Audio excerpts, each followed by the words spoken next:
Hey everyone, David here, and I've got some exciting news to share. I've decided to write a book, and I've entitled it Psychosocial Hazards Are Real. The book is intended to help clarify the fact that psychological safety cannot be achieved without paying attention to the psychosocial hazards people are being exposed to. Despite how much individuals might be interested in treating others with kindness, dignity, and respect, many cultures are so full of psychosocial traps that no psychological health and safety effort can ultimately succeed. But to address psychosocial hazards, you first have to know what they are, and you have to have some idea what to do to address them. Though the book won't be 100% complete until the spring of 2025, I'd like to share a unique opportunity to reserve a copy during the book presale campaign. The campaign will run from September 16th to October 18th, 2024. This will be an opportunity to get one of the first copies of the book, tickets to the book launch event, and other opportunities to learn more about psychosocial hazards. For more information, you can go to my personal LinkedIn or Facebook page, or the LinkedIn, Facebook, or webpage for ID2 Solutions. Don't miss out on this unique opportunity. Now, back to this episode of the podcast.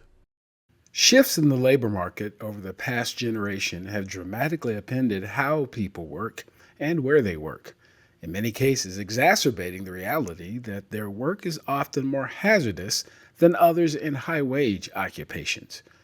We'll talk about the safety of low-wage workers up next on this episode of the Psych Health and Safety USA podcast.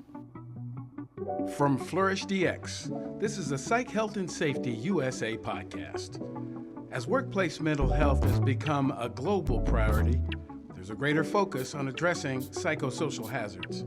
Each week, we look at psychological safety from an occupational health and safety perspective. Let's talk psychological health and safety. Welcome to this week's Psych Health and Safety USA podcast. I'm your host, Dr. I. David Daniels, and I want to thank you for tuning in. Each week, we seek to increase awareness of the importance of psychological health and safety by learning from the lived experiences, research, and expertise of our guests, as well as advocating strategies to reduce harm and minimize vulnerability to psychosocial hazards in the American workplace. So low-wage workers often face several safety issues that can significantly impact their health and their well-being. One of the primary concerns is hazardous working conditions. So many low-wage jobs are in construction, agriculture, and food service industries where workers are exposed to dangerous equipment, chemicals, and hazardous environments themselves. Another critical issue is the need for proper training. Employers may need to provide adequate training on safety protocols, which increases the risk of accidents and injuries. They're supposed to provide training, but sometimes these workers don't actually get it, and that creates the connection. With proper guidance, workers may know how to handle equipment safely or respond to emergencies effectively, but again, if you don't get the training, you can't use the skills. Again, inadequate safety equipment is also a common problem. Workers sometimes lack the protective gear such as gloves, helmets, masks, and other material or other equipment that could minimize their exposure to hazardous environments or to their potential for being injured. These safety issues disproportionately impact vulnerable groups, including women, people of color, and immigrants. These groups are more likely to be in low-wage jobs and face these safety challenges at higher rates. My guest in this episode has been working in this area for a while, and he'll tell you more about his background, but I thought it important to have a conversation about low-wage workers, and some of it's personal, because I started off as a low-wage worker myself. I spent a lot of years in retail, in grocery stores, in fast food restaurants, doing construction as a laborer. And I've still never forgotten the fact that my first job out of high school, I was assigned to a warehouse in a retail outlet as an 18-year-old. I learned how to operate the forklift on my own and showed up at 5 o'clock in the morning to offload a truck totally by myself. How I didn't get injured or killed, I have no idea. But I don't think my experience is unique. So we're going to have some conversation about just the safety environment for low wage workers. And we're going to start these conversation with the way that I typically do it, an introduction of my guest by my guest with this question. Who is Cipriano Belser? Good day, Dr. Daniels. I appreciate being invited on to have this conversation. I'm excited about it. Um, Good question, right? Yeah, who is Cipriano Belser? Cipriano Belser is, I am the son of Andrea Belser, who grew up poor and in rural Birmingham, Alabama. I am also the son of Efrain Guzman, who is from Mexico and for most of my life was a migrant worker, or for most of my childhood was a migrant worker. Um, I grew up in Northern California, the Bay Area, in Suisun, California, and Fairfield, California. It's like two towns that are like right next to each other. We're kind of separated by a train track, and it's in between like the Bay Area proper, like San Francisco and Oakland, and Sacramento. Commuter town, not a very rich town. For most of its residents, there was a pretty stark kind of like economic divide. There's some folks who lived up in the valley, trying to kind of going toward Napa, and then the rest of us, a lot of people were they worked in either in Sacramento or in San Francisco. Um, I have been living in. I'm currently reside in Los Angeles. I've lived here for about 13 years now. Of those 13 years, 5 of them have been in labor work. Um, Before that, I was a worker.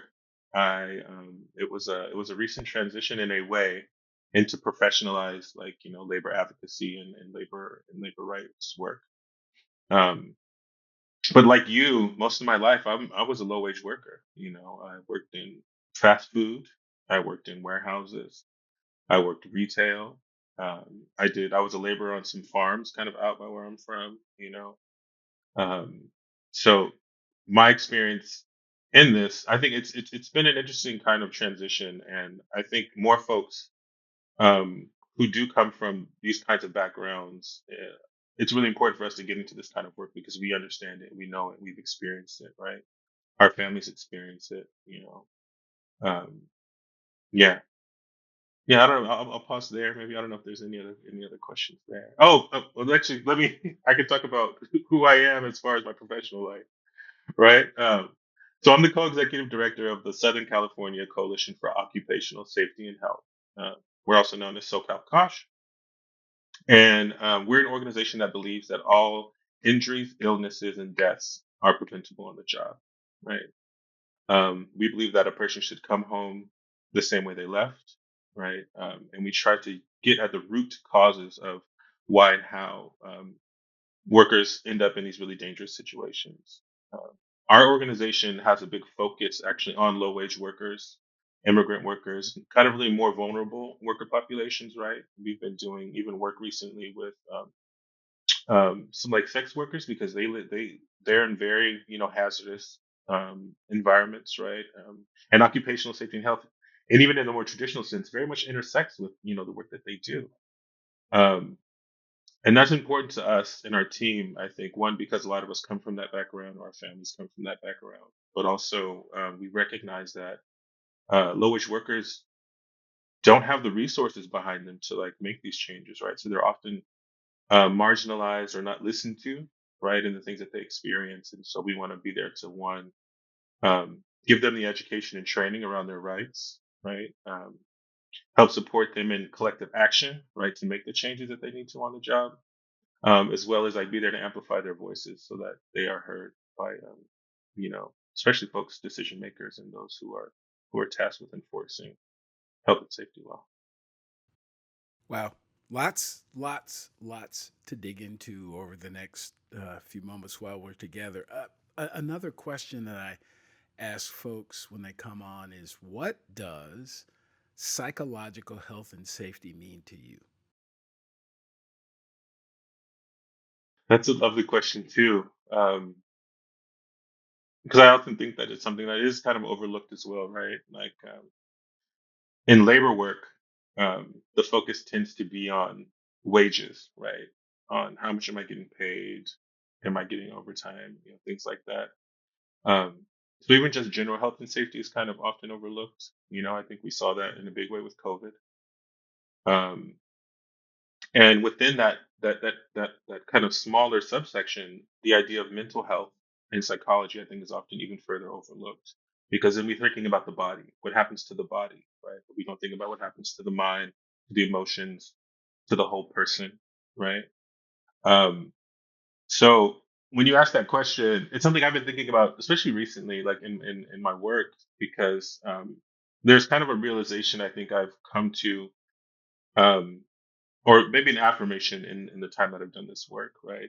It was something I started actually to think about before I even got into labor rights work, is when I was a bartender, and that's a lot of conversation with people, right? And that's a lot of people coming in after all various kinds of work. I've talked to people who were lawyers, who are worked in hedge funds, to people who worked in the kitchen at the restaurant next door, people who worked in retail, even to working in downtown Los Angeles, even to the unhoused folks, right?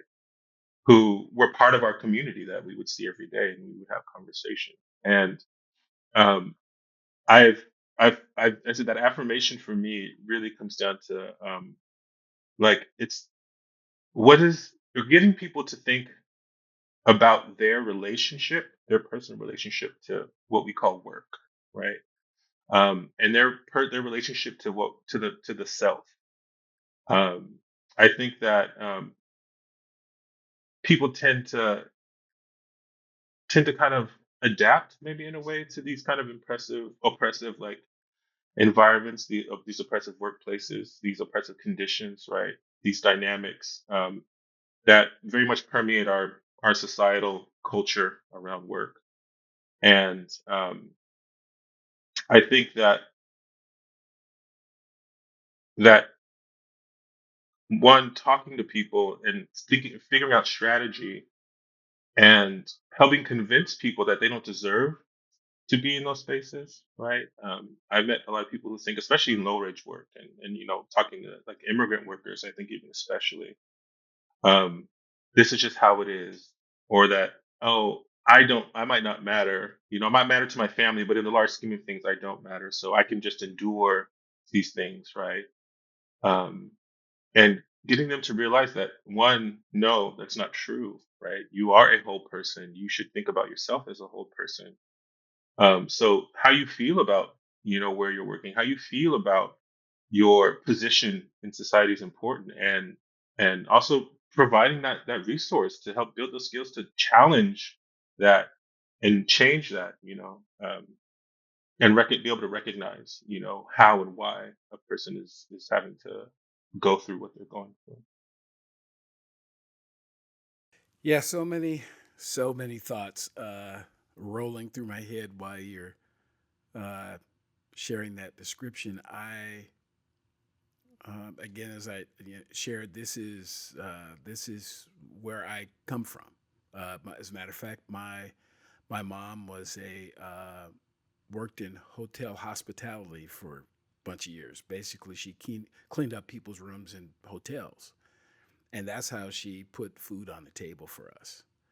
I share, she was a teenager when I was born. She was actually 14 when I was born, and there were seven of us. And the only jobs that she could get with a eighth grade education were, cleaning hotel rooms and other things of that nature. My grandmother was a domestic. That's what she did, is clean people's houses. And those kinds of jobs, because for some reason as a society we don't place the same value on everyone's contributions, raising children, cleaning homes, making sure that trash gets picked up in our communities, making sure that parks are clean, making sure, the things that we all need to have that basic level of community safety are not valued.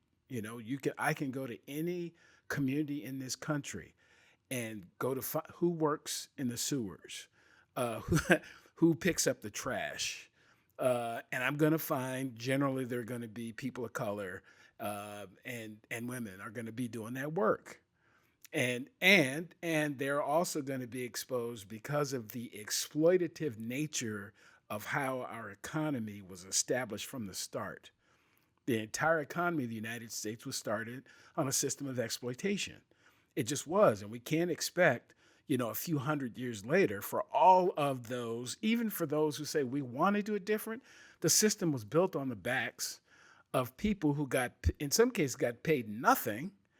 And you, plenty of examples, chattel slavery, the folks from Asia we brought to put in the railroads. And so we have all of these things that we've done as a system that place certain people in these situations more often. And then we turn around, and when we have conversations about safety, they're left out when they're the ones who are most likely to get hurt. And I can tell you that it's something I will never forget, ever, ever. I don't ever want to forget it, because this is where the difference can be made. I mean, this is where the difference can be made, because if we're talking about, eliminating, preventable deaths, or if we're talking about, reducing, improving the numbers, from OSHA and other kind of federal agencies who track this, if we don't pay attention to the people who are actually exposed to hazards, we're never going to get there. We're just never going to get there, and we can't. And we're also not going to do this. I'm a bit of a diatribe here, but we're also not going to fix this with people from outside of those communities trying to do safety to people or do safety for people. We have to do safety with people. That's when it works. When we do it with them, when it do and take away our judgments about whatever it is that they do to make a living. I certainly like to.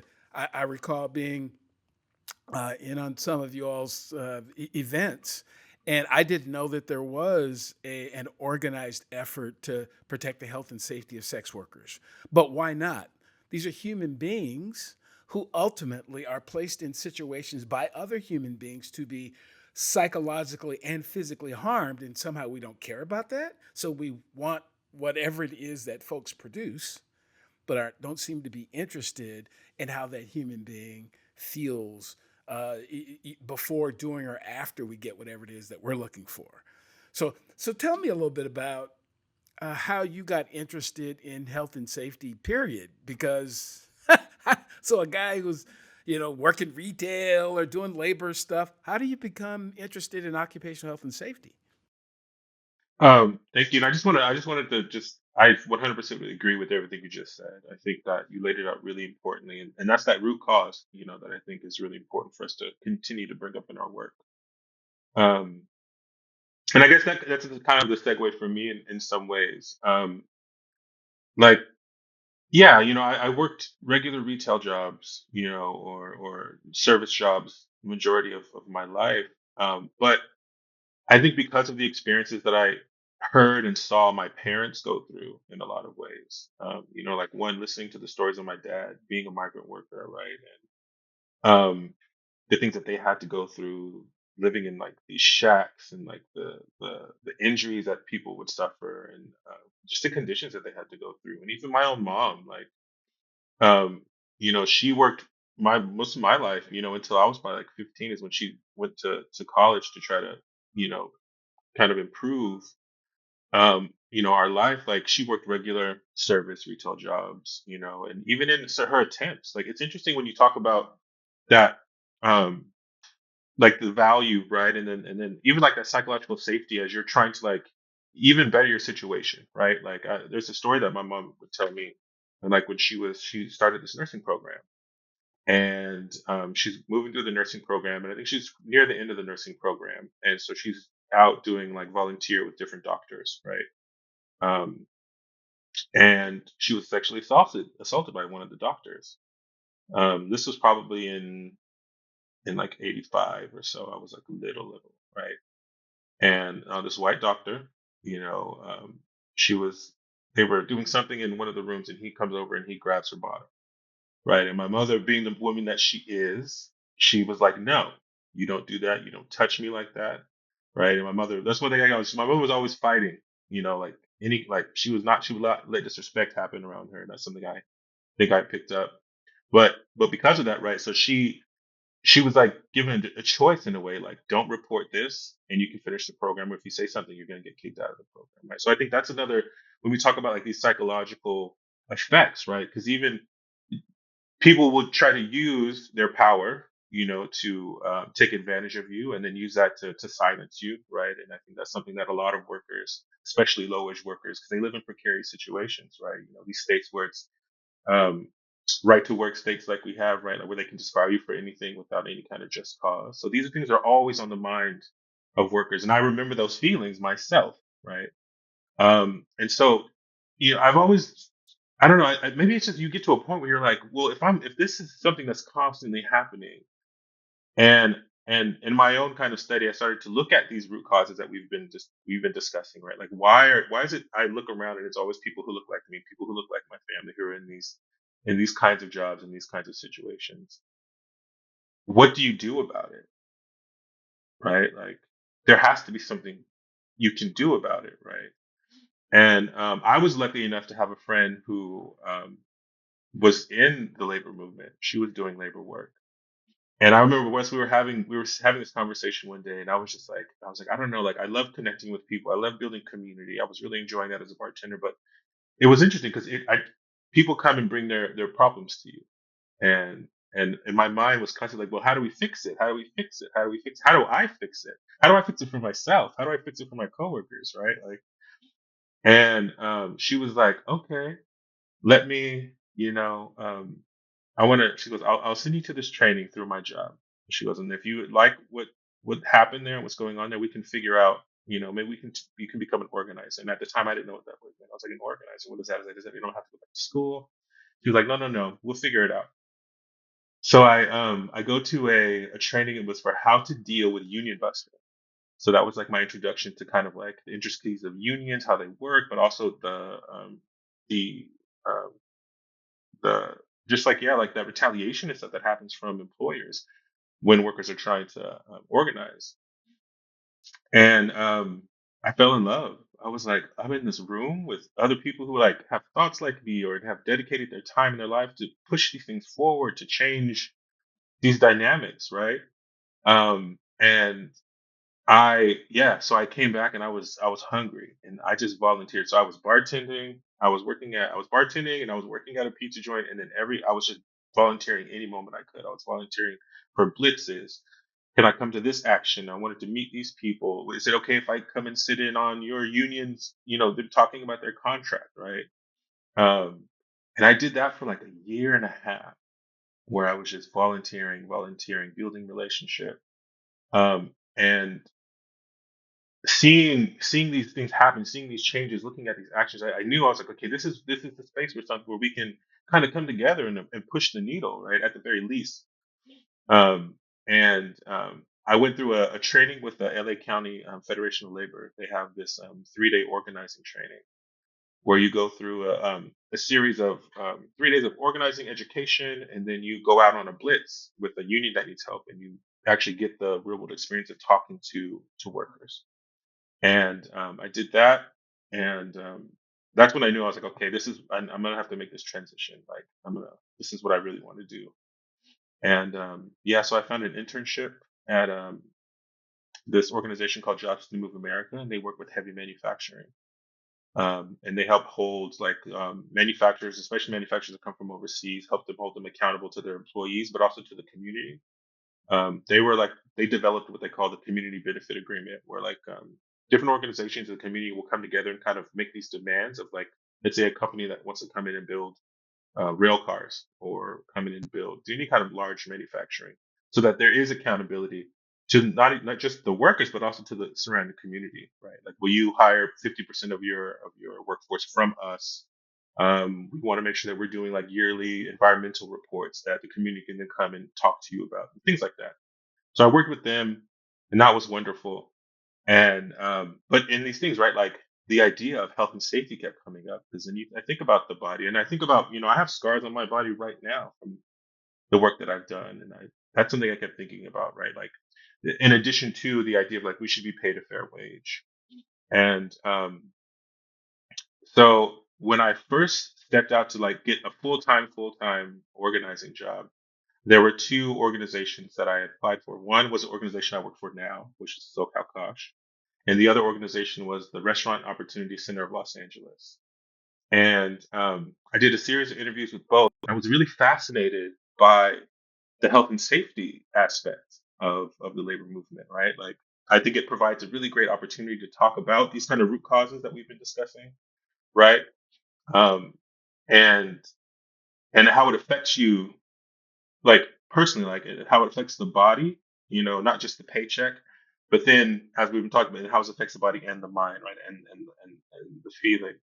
But I kind of took the safe route in the beginning. I was like, well, I'm coming from hospitality work, so I'm gonna go and work with Rock LA and help organize other hospitality workers. And I did that for about 2 years. But during that time, this kind of health was on my mind because as you're talking to people, you talk about the potential for injury, the way, there was even like, speaking with workers in our membership where working doubles at restaurants, right? So someone's working 16 hours a day and people get in a car accident on their way home because they fall asleep at the wheel, right? That happened to our members, right? And people losing fingers. I remember, so I was like, there's more to this, right? And my organization was still working alongside SoCalCOSH. We would all have different projects because at SoCalCOSH we also do a large like coalition model. So we bring worker advocate organizations together so that we can lift up the idea of how important health and safety is to them. So I'm going to these meetings, and so I'm hearing more and more about this work, and I just the way where my mind was at and where my understanding was of I think of like the position of the worker, right? It just kept like nudging me toward health and safety. And so it was when COVID hit, and my job made a hard turn, and we were doing a lot of relief work, to call in workers, um, trying to provide resources and money for them, the restaurant workers, right now that everything was shut down. And then hearing these stories again and that psychological, you know, weight of I don't know what's going to happen with my life. I have a family, I have children. What do we do? Um, and so I reached out to our partner and I was like, I think I want to see what health and safety is all about. And at the time, her name was Alice Berliner. She was the director of SoCalCOSH, and we had a series of conversations. And I made the transition to health and safety to see what it was all about. Do you need more psych health and safety in your life? Then head over to the FlourishDX Academy for several free on-demand e-learning courses. If you're an internal professional, follow FlourishDX on Eventbrite to register for any of our free fortnightly interactive webinars. Our flagship professional practice program is also exclusively available for internal professionals. The 12-week course blends theory, applied practice, and interaction with other professionals through live lectures and a monthly community of practice session. Find out more about all these learning opportunities or inquire about a bespoke in-house training at the FlourishDX Academy. www.45003.org. Now back to this episode. I've heard lots of stories of health and safety professionals who are, what get described as accidental safety professionals. I think that happens a lot. That it's, I can share that as I figured I was really more a safety professional than a firefighter. I was in the fire service for 30 years, but really early on, I should say, it seemed really weird to me that my colleagues were getting killed right next to me. That seemed weird to me. and and what I would hear is these excuses. Oh, it's just their fault. And if they would just do something different, going like, well, how come we just killed 4 people in the last, few or 5, whatever the numbers were at the time? And I'd hear more kind of what I felt like were excuses because there's no reason that anyone should get killed doing their work. They shouldn't get killed during their work. You also shouldn't get injured either.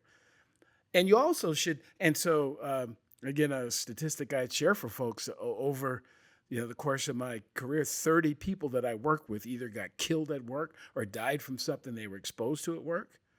And I didn't get physically injured not one single solitary time. But emotionally, that's a whole different, it's a different story. And as I've, kind of dug into this more, and you mentioned earlier about how some workers feel uh, their environment is such that they become convinced that they're not worthy.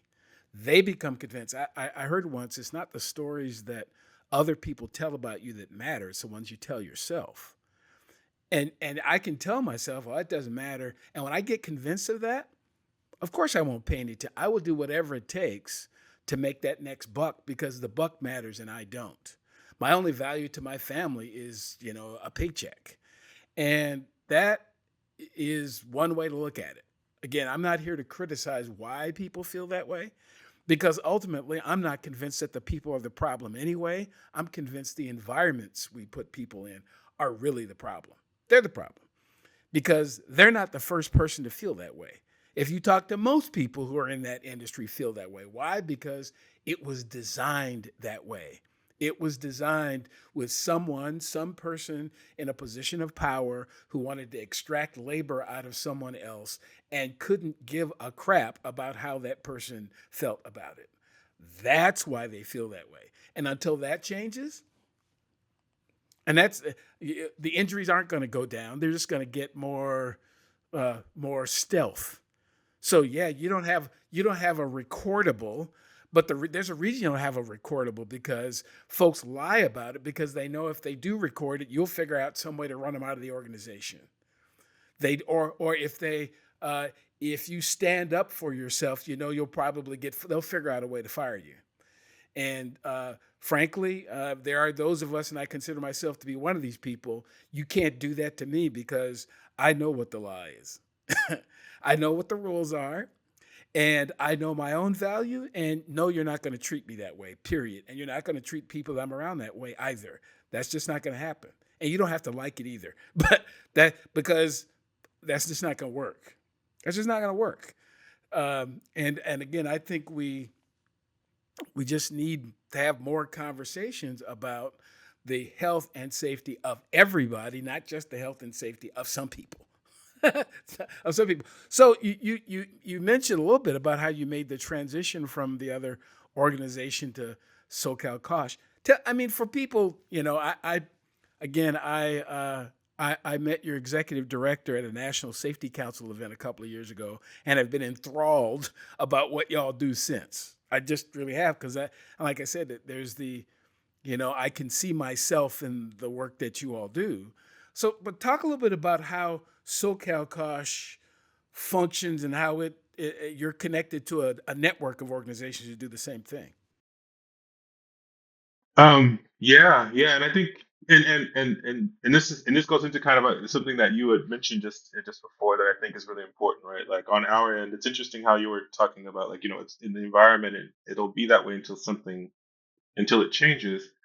And as an organizer and having a health and safety organization that's built around worker organizing, we know that it's going to be the workers that make that change. The employers don't have any incentive, and as much as we'd like to believe, a lot of our enforcement agencies don't have the power, and it has so so to talk about the work, right? Um, and you had mentioned, so we're part of a national council called the National Council of Occupational Safety and Health, and you had met Jessica Martinez. She's wonderful, and they do amazing work. They do kind of nationally what we do in our region, right? So they bring together different organizations and specifically health and safety organizations so that we can get together and peer learn, so that we can get together and resource share, so that we can get together and determine, federal priorities, right? So that we can also we're not only pushing our local governments, we're also trying to push the federal government, right? So here in SoCalCOSH, we cover the greater Southern California area, right? Like I said, one major component of our work is coalition work. So we have a coalition in Metro Los Angeles, we have a coalition in Orange County, and then we have a coalition in the Inland Empire. And I think the Inland Empire is like the largest county in California. It's huge.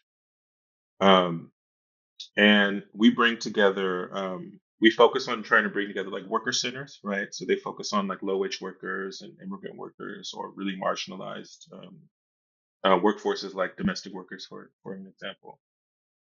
Academic institutions. So we have relationship with a lot of like the labor centers or the health and safety centers at our local UCs, right? We bring together unions, um, and so unions, academic organizations, lots of worker centers, and individual workers too. If they have the time. And we discuss, well, what is health and safety looking like in all these different industries? Where they intersect, right? Across those industries, and then how do we then move together as a coalition to help kind of either put together some law, create policy, or create like an organizing campaign. One really powerful thing that I think has come out of this is like also like again that resource sharing. So worker centers, they tend to be small and have very specific um, kind of populations of workers that they work with. So they don't have like the same kinds of resources that a union does. So there are times where unions can come in and help provide either like educational resources, sometimes financial resources, or even like their political backing, right? In helping move forward, a piece of policy or a campaign for someone like car wash workers. You know, yeah, it's a whole gamut. We have like car wash workers. We work with domestic workers. We work with warehouse workers, retail and grocery. Like I said, like we have some strippers had joined our because they organized. We had one of the first stripper unions here in Los Angeles that developed last year, and we were a big support with them around on the health and safety aspect, right? And so not only that, but it's also getting these workers from these different places together to let them know that they're not alone either. Like you're a part of something, right? And even if you've even like, I think, and to go back to sex work as a really good example of this, like it's kind of stigmatized culturally, right? But it's amazing when you have the car wash workers and the warehouse workers and the grocery workers standing in solidarity with them because they all know that we're all facing these same kinds of like dangerous and hazardous environments, right? And so it doesn't matter, like, and it transcends some of those divisions, that do happen. um but we also do training, right? Because it's one thing that I realized is that like I said, health and safety was something that, especially before COVID, I don't think it was thought about and talked about in the same way. And so a lot of these worker advocate organizations didn't have like a robust kind of curriculum or robust like programming around that. So we go in and we do a lot of training for people, right? We help folks understand what their rights are, but also help them understand like how to look at hazards on the job, right? So we do hazard mapping with them, body mapping, getting them to like look at themselves like you're you're important. Your body's important. Getting home is important. Um, So it's a lot of training and education around that. Um, and then we do some policy work, right? So our one of our statewide coalition worked to just this past May pass the second indoor heat standard in the country. So Oregon was the first, and now California has an indoor heat standard under OSHA. So we're really proud of that, as a part of. And like I said, like that's another thing with like low wage workers, workers who are working in warehouses and restaurants, and it's wild that there wasn't a standard. There wasn't a way for them to go, this is dangerous, and if it's dangerous here, your employer should be doing this, and if they don't, there should be repercussion. You know, um, yeah. So we do our policy work, we do our coalition work, we do our training work, and then we do direct support for worker campaigns, right? So we'll show up. We help folks. We help folks. We have a training that's navigating Cal OSHA, right? So we help worker advocates understand what it means to put together a Cal OSHA complaint, a strong Cal OSHA complaint. What does it mean to follow up with Cal OSHA? How do you put pressure on them to make sure that they're paying attention to your complaint? Then also how to use that complaint to help bolster their campaigns, as a whole. Right, right. Yeah. So something you said a little earlier that I think I want to slightly revise it on your behalf, if you would mind. You said that we have these, for example, federal agencies that don't have power. What they lack is resources. Plenty of power, but no resource or not adequate resource The Occupational Safety and Health Administration has 800 people. And if you combine the other 1,000 people who work in the 27 states who have state plans, there are 1,800 people for 160 million workers. What we've said is that that isn't really all that important. The Securities and Exchange Commission has 4,500 people to monitor our monetary system. So there's power, but there's not near enough resource to be able to distribute that power, which forces OSHA often at the federal level, and then even folks like again, I'm from Washington originally, and the entire West Coast, they end up focusing on the complaints because they don't have the resources to deal with the smaller things. But there's a part of me that says, if that's the way it's going to be, organizations such as yours become really, really important because somebody's got to help people, understand that that system is there to be able to protect you and also to help sometimes these employers go like, look, you can work this out with us or we can send you to them. And it should be scary. You should fear what's going to happen to you when you intentionally, harm and injure people. You should feel something. You should feel something. And right now, I think a lot of organizations know that, hey, that federal system is so big, they'll never, I don't even have to worry about it. So part of the price of doing business is treating people however I want. And this is where the conversation about psychological health and safety comes in, because it is almost always, the first indicator is of a psychosocial hazard. That's what you find out first. The physical stuff comes up later, but the psychosocial stuff is happening every single day, all the time. This again, the pressure that people feel, the things that they're told to ignore, the excess work that they're given, the environment that is too hot for them and they can't say anything about it, or too cold for them and they can't say anything about it, and they're not providing. So all of these, it's this insidious use of psychosocial hazard exposure to convince Cipriano that that's just the way it is. Don't say anything. It's just the way it is. Get used to it. And again, I found in my research that the title of my dissertation was The Lived Experience of Black Workers' Exposure to Psychosocial Hazards. And one of the things that I found is adaptation is one of the ways that folks respond to being exposed to the hazard, is you adapt. Because if I didn't adapt, I wouldn't be able to do this at all. But consequently, I also wouldn't be able to feed my family and do a bunch of other. So I adapt. I get used to it. And then I try to convince other people to get used to it too, because if they don't get used to it, then, they're going to make it difficult for me. And it becomes this insidious system as opposed to having a system that is set up with the psychological and physical health and safety of human beings at the foundation, and money is the secondary part. Because I'm pretty convinced, some might think I'm nutty by saying it, but if you create an environment where people are healthy and safe and emotionally attached, you'll make plenty of money. Everybody will make money. Money won't be the issue. The reason that people leave jobs and such often, it's not because of the work, it's because of the environment around the work. It's because of the fact that I'm getting yelled at and underpaid. So if those systems could be addressed foundationally or established foundationally, you'd have less turnover. It just could be a wonderful world. But anyway, as we, I'm going off into, la la land for some people, but that's okay. That's okay. So tell me a little bit about some of the challenges associated with advocating specifically for low-wage workers. Because I think you mentioned it a little bit, that in these groups would tend to be small. If you're a low-wage worker, you probably don't have a lot of money to pay dues into an organization or don't have the ability to raise a lot of money to take care of things. So what are some of the challenges associated with advocating on behalf of low-wage workers? Yeah, it's interesting. Like I think it's something that we've been talking about in this kind of whole conversation. I think there's like the psychological aspect to it, and there's kind of more of a material aspect to it. Um, but it's it really is a lot about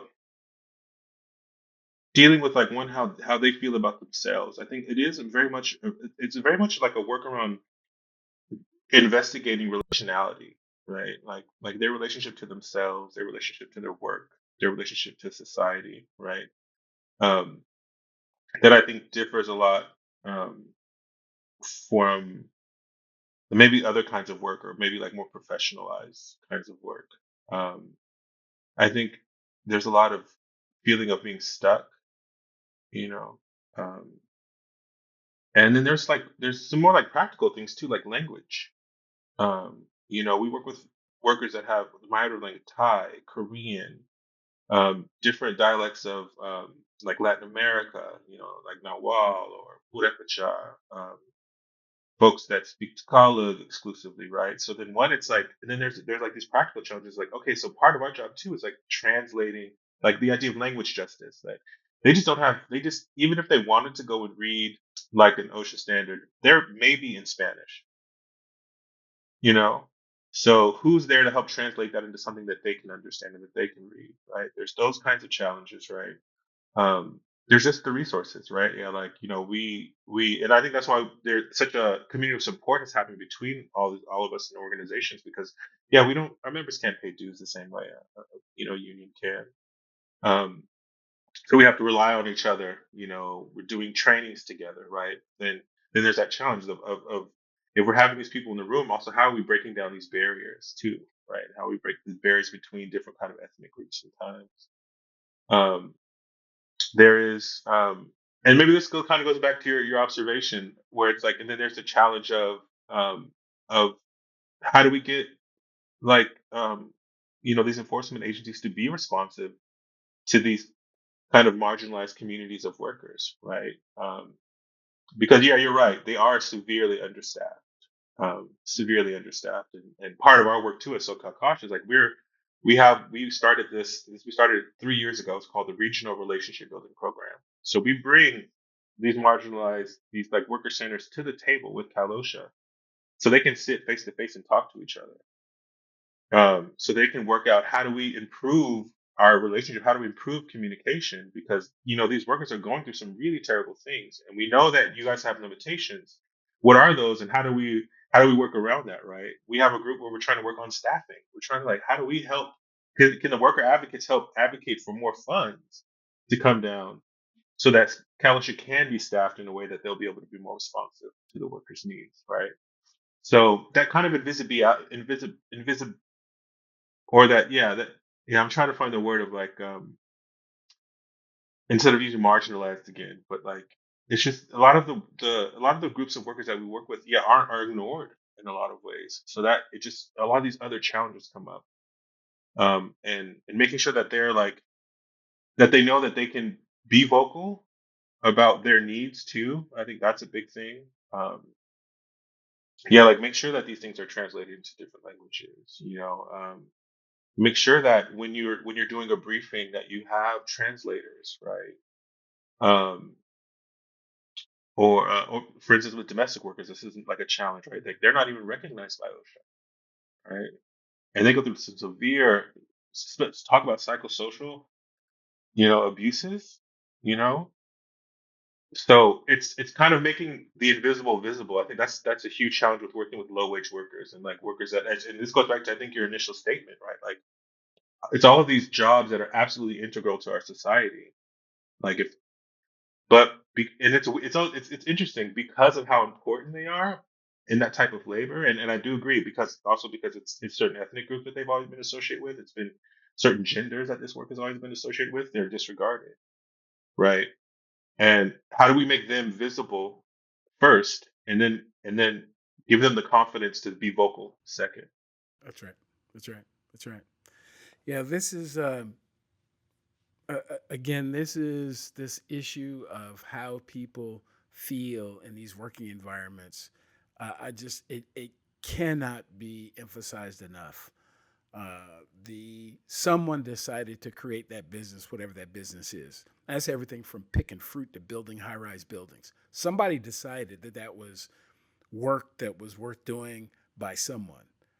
And unfortunately, the focus is always on how productive are the human beings and not how safe they are. and that productivity results in huge profits for organizations, great shares for shareholders, and a lot of harm to workers. And that's a problem for me personally. It's just a problem. I have a problem with that. But why is it that it can't at least be a little bit more balanced? Why I have to take all the risk and you get all the benefit? I got a little bit of problem with that. How come it can't be? Again, I realize that I'm not going to get everything that I want. So why do you get everything you want? So why is it that we can't share? I have labor to provide, and all I'm asking is that I be able to provide this labor in an environment that is psychologically and physically safe enough for me to continue to do it. And in return, all I'm asking you for is, again, an environment that thinks that's important. That if you're going to put me out to pick berries in the middle of nowhere, that I should have some shade, some rest, and some water breaks. That's all. Because the more of that you do, I don't mind doing the work. I just don't want to get sick, get exposed to something god awful, get injured or get killed doing it. That's all. That's just the human part. And again, I think the more of these conversations we have, the more of these coalitions that are built, and the more that we start paying attention to other countries around the world. Again, I share this often. There are 37 countries in the world who figured out that psychological and physical safety, they're the same thing. They're both important, and the extent to which you fix one, you're going to fix the other. But we've got some work to do. So as we begin to wrap the conversation, tell if folks want to learn more about SoCalCOSH, they want to learn. And matter of fact, there may be people out there who are going like, look, I want to get involved. I want to help them do. I want to be a part of the coalition. I want to be able to support some of the things that they're doing. How would folks be able to do that? But I'll say that. But also, I just wanted to say I love that connection you made, from the local work and even just the work within our own nation and that geopolitical, dynamic, right? And I think that's a very important thing for us as folks, especially if we want to address things like we've been talking about, like racism, right, around the world, or sexism. These are all geopolitical constructs that bleed into each other, that connect each other, that support each other in different ways. And I think as the worker, having that kind of internationalist ideas and thoughts is really, really important as we move forward, right? So I love that you brought that up. I really appreciate that. But yeah, we would love any and all participation from folks. You can always visit our website, SoCalCOSH.com, SoCalCOSH.com. It gives you an idea of what we do for our work. There's a place where you can get in contact with us, but also you can reach out to me directly. C as in cat, Belser, B as in boy, ELSER at SoCalCOSH.com. And please reach out if you're interested in the work, learning what we do more, if you want to volunteer. We're always, like I said, we're not highly resourced, so we're always looking to build that community and connection so that we can move this work forward.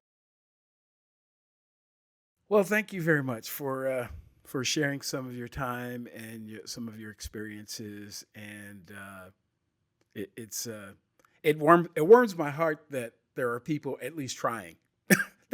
That's just so important. I mean, there are lots and lots and lots of causes on the planet, and lots of things that people could be doing, but I am absolutely convinced that the extent to which we can place a focus on that second step of Maslow's hierarchy, the safety piece, the more we focus on the safety of human beings, the better human beings are going to be, period.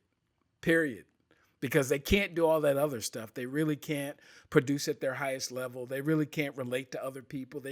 If I don't feel safe, none of that stuff's going to happen. It's just not. I mean, you can want it to happen as much as you want, but I just have to feel safe doing it. And the safer I feel, the better I can produce. So thank you so much. Thank you so much. So if you're watching or listening to this podcast for the first time, welcome. I hope something that you've heard will bring you back in the future. Previous episodes of the podcast can be found at psychhealthandsafetyusa.com. You can watch, like, subscribe, and share the podcast on the Flourish DX YouTube page. And please do join the Psych Health and Safety USA movement by connecting and becoming a subscriber on LinkedIn. So until next time, stay tuned and look out for the next episode of the Psych Health and Safety USA podcast.